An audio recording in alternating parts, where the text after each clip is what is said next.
Hello everyone, I'm Ina Man. Welcome to Higher Ground. Today we have a very special episode for you. We're coming to you from Putting BC to Work event, brought to you by the Business Council British Columbia in partnership with CKNW. Today's topic is all about exports and what that means to BC's prosperity. So let's get out of the sun and head into the sales. We help Canadian companies go global.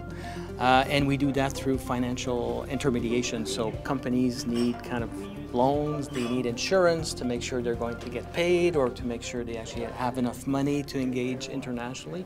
So this is what we do. We help companies engage outside Canada. And how does that impact BC residents? Well, it's huge. I mean, you actually look at trade. Canada's a very small market, and you have like markets like the US, like Europe and Asia, where you have a big population and where there's a lot of growth. About 60% of the total economy that is related to trade. So it means goods that we import to consume or to actually fabricate or manufacture things that we will export. And by doing that, not only we have access to other markets, but we create wealth in the process. How does this benefit our economy? So you simply, first, you create some value, and number two, you create jobs. Because, of course, when you have increased economic activity because you export, you import and you export, then in that case it means you create a lot of jobs and all kinds of jobs as well. And what are some of the types of things that are being exported? So if you look at BC, number one, it's natural resources, right? So pulp and paper, mining, so things that are needed for everybody's kind of day-to-day life. We're very involved with BC mining companies, providing financial services. Mining is a big piece of it. And on top of that, we are very active in the clean tech cluster in BC, providing some support for their contractual arrangements with their own customers. How are BC's exports doing? Well, we're looking at the numbers, and the exports, things are going very well. So if you actually look at our own forecast for 2015, so looking at the total number, that's including energy, and energy is kind of going down these days, as you know.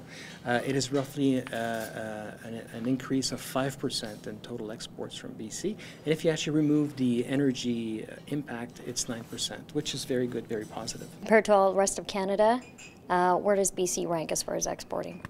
It's a very good question. I think it ranks number 4. The actual purpose of the day-to-day the engagement was not necessarily to talk about the total size, because obviously you have bigger economies in other provinces, but to talk about the great record that BC has around trade diversification. So BC sells to more markets around the world than the average Canadian number and the other provinces. Can you tell our viewers about your organization? Sure. I work for a company called Fibre LNG. Fibre LNG is a very small LNG facility that we're proposing to build up in the district of Squamish, which is about 60 kilometers north of Vancouver. We're owned by a company out of Singapore, and what we're trying to do is to take advantage of the gas opportunities in BC and export that to Asian markets. And how does that, what does that mean for BC's economy and BC people? It's actually pretty critical. For years we've been exporting gas to the United States, but with the new technologies and increased advantages in the oil and gas sector, the Americans, who have always been our great customers, are now our competitors. They're producing a lot of natural gas themselves.